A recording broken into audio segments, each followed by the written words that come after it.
السلام علیکم ناظرین، آپ سبھی کا ویلکم ہے ایک بار پھر میرے یوٹیوب چینل اسلامک ڈائری 360 میں۔ آج کی ویڈیو کا موضوع ہے عجم کے بادشاہ کی توبہ۔ حضرت شیخ سعدی بیان کرتے ہیں کہ عجم کا ایک بادشاہ کسی ایسی بیماری میں مبتلا ہو گیا جس کا علاج طبیبوں کے پاس بھی نہ تھا۔ طبیبوں نے ہر چند کوشش کی کہ بادشاہ کی بیماری ختم ہو جائے، مگر بجائے افاقہ ہونے کے بادشاہ دن بدن کمزور ہوتا چلا گیا، یہاں تک کہ اٹھنے کے قابل بھی نہ رہا۔ جب ہر قسم کے علاج معالجے سے مایوسی ہو گئی تو بادشاہ کی درباریوں میں سے ایک نے کہا کہ حضور، فلاں شہر میں اللہ عز و جل کا ایک کامل بندہ رہتا ہے، اگر وہ اللہ عز و جل کی بارگاہ میں آپ کی صحتیابی کے لیے دعا کرے تو اللہ عز و جل یقیناً اس کی دعا قبول کرے گا۔ وہ نیک شخص مستجاب الدعوات ہے اور ایک خلق اس سے فیضیاب ہوتی ہے۔ بادشاہ نے حکم دیا کہ وہ شخص فوراً ان بزرگ کی خدمت میں جائے اور بادشاہ کی صحتیابی کے لیے دعا کرائے۔ وہ شخص بادشاہ کے حکم کے مطابق ان بزرگ کی خدمت میں حاضر ہوا اور بادشاہ کی صحتیابی کے لیے دعا کی درخواست کی۔ ان بزرگ نے جب اس شخص کی بات سنی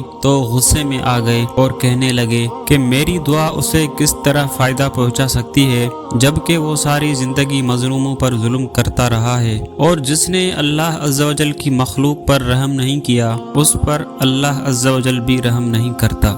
بادشاہ کو چاہیے کہ پہلے اپنے گناہوں سے توبہ کرے اور پھر اللہ عز و جل کی رحمت کا امیدوار ہو۔ وہ شخص بادشاہ کی خدمت میں حاضر ہوا اور ان بزرگ کی بات بادشاہ کو گوش گزار کی۔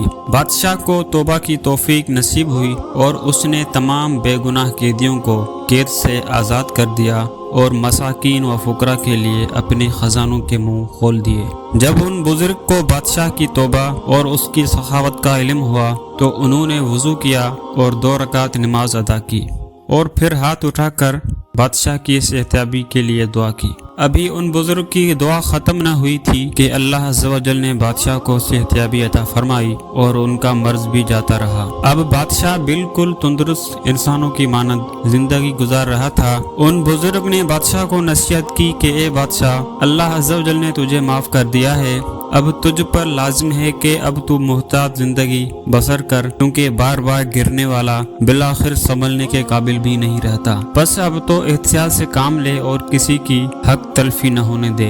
حضرت شیخ سعدی رحمۃ اللہ علیہ اس حکایت میں بیان کرتے ہیں کہ اللہ عز و جل کے نیک بندوں کی دعائیں اللہ عز و جل ضرور قبول کرتا ہے، مگر دعا کی قبولیت کے لیے اولین شرط یہ ہے کہ بندہ اپنے گناہوں سے توبہ کرے اور آئندہ ان گناہوں سے بچنے کی کوشش کرتا رہے۔ تو ناظرین، اس حکایت سے ہمیں کیا سبق ملتا ہے؟ اپنی رائے کا اظہار کامنٹ میں ضرور کیجیے گا۔ آپ سے گزارش ہے کہ میرے چینل کو سبسکرائب کریں اور بیل کے آئیکن کو پریس کریں تاکہ آنے والی ہر ویڈیو کی نوٹیفیکیشن آپ تک پہنچتی رہے۔ آج کے لیے اتنا ہی، آپ سے ملیں گے پھر ایک اور نئی ویڈیو میں۔ دعاؤں میں یاد رکھیے گا، تب تک اللہ حافظ۔